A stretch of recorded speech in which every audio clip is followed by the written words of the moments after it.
Assalamualaikum warahmatullahi wabarakatuh. Alhamdulillahirabbil alamin, wassalatu wassalamu ala asrofil anbiya'i wal mursalin wa ala alihi wa sahbihi ajmain, amma ba'du. Pertama-tama, marilah kita panjatkan puji beserta syukur kita atas kehadirat Allah Subhanahu wa Ta'ala, yang mana telah memberikan kita nikmat iman, Islam, dan juga nikmat sehat walafiat. Tak lupa sholawat beserta salam semoga terlimpah curahkan kepada junjungan alam, yakni Habibana wa Nabiyana Sayyidina Maulana Muhammadin Sallallahu Alaihi Wasallam, kepada keluarganya, kepada sahabatnya, kepada para tabiat-tabiatnya, dan semoga kepada kita selaku umatnya, amin ya robbal alamin.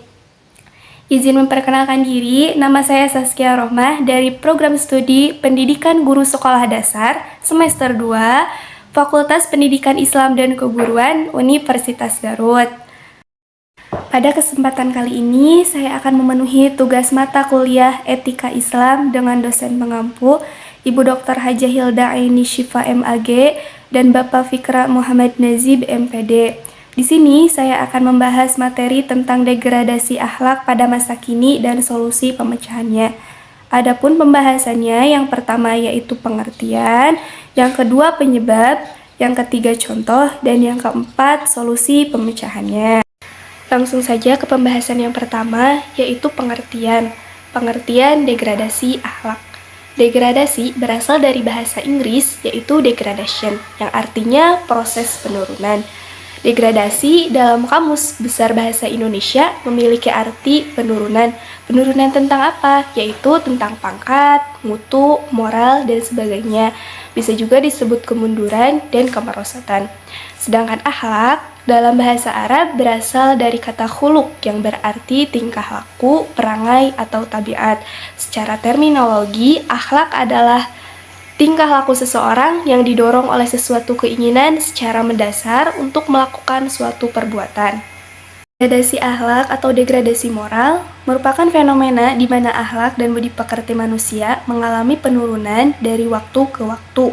Seringkali budi pekerti yang mulia justru dianggap kuno dan ditinggalkan, sementara itu perilaku yang kurang baik justru dianggap menarik dan dipraktikkan dalam aktivitas sehari-hari. Yang kedua yaitu penyebab. Ada dua faktor penyebab terjadinya degradasi akhlak pada masa kini. Yang pertama yaitu faktor eksternal dan kedua faktor internal.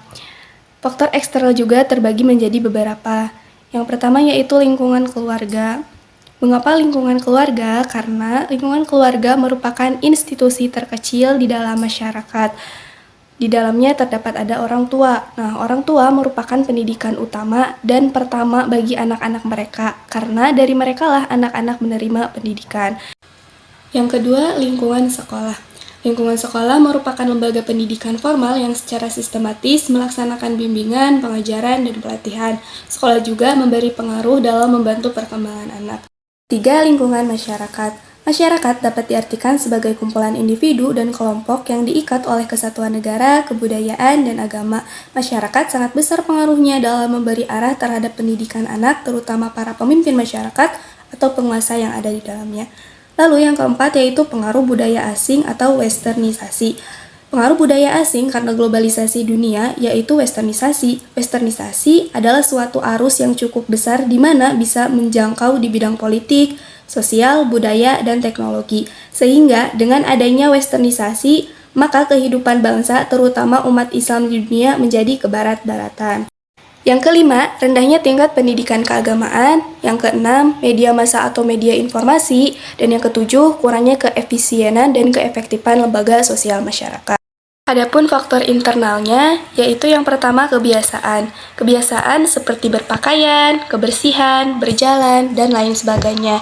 Yang kedua yaitu kepribadian.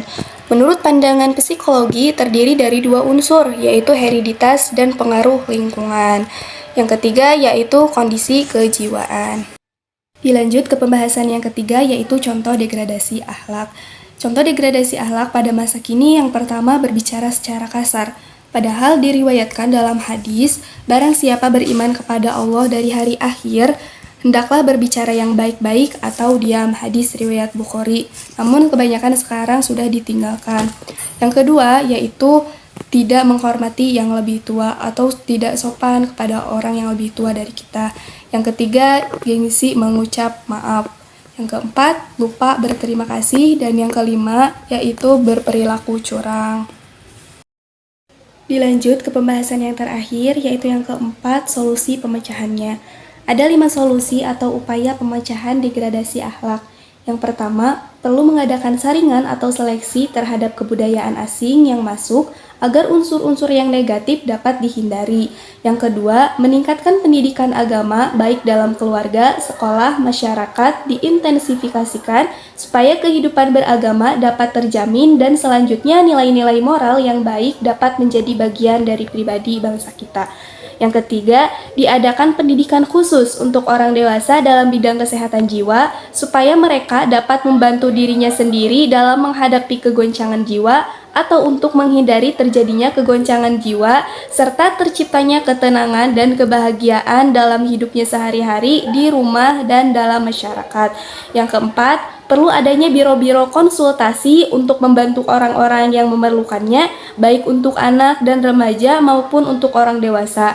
Yang kelima, dalam kegiatan pembinaan itu sebaiknya pemerintah dengan wewenang yang ada padanya mengambil tindakan dan langkah-langkah yang tegas dengan mengikut sertakan semua lembaga seperti para ulama dan pemimpin masyarakat. Sebagai umat muslim, kita berpegang teguh kepada Al-Quran, karena Al-Quran adalah sumber utama ajaran Islam dan merupakan pedoman hidup bagi setiap muslim. Sebagaimana Allah Subhanahu wa Ta'ala berfirman dalam Quran Surat Al-Isra ayat 9, yang berbunyi, A'udzu billahi minasyaitonir rajim. Bismillahirrahmanirrahim. Inna hadzal Qur'ana yahdi lillati hiya aqwam wa yubashshirul mu'minina alladzina ya'maluna sholihati anna lahum ajran kabira. Shadaqallahul azim. Artinya, sesungguhnya Al-Quran ini memberikan petunjuk kepada jalan yang lebih lurus dan memberikan khabar gembira kepada orang-orang mukmin yang mengerjakan amal soleh bahwa bagi mereka ada pahala yang besar. Quran Surat Al-Isra ayat 9. Nah, ayat ini juga menjelaskan bahwa Al-Quran memberikan petunjuk untuk semua orang. Al-Quran bukan sekedar memuat petunjuk tentang hubungan manusia dengan Tuhannya, tetapi juga mengatur hubungan manusia dengan sesamanya, hablum minallah wa hablum minannas, bahkan hubungan manusia dengan alam sekitarnya. Mungkin sekian yang dapat saya paparkan. Mohon maaf apabila masih banyak kekurangan karena saya masih dalam tahap pembelajaran. Akhirul kalam, wabillahi taufiq wal hidayah. Wassalamualaikum warahmatullahi wabarakatuh.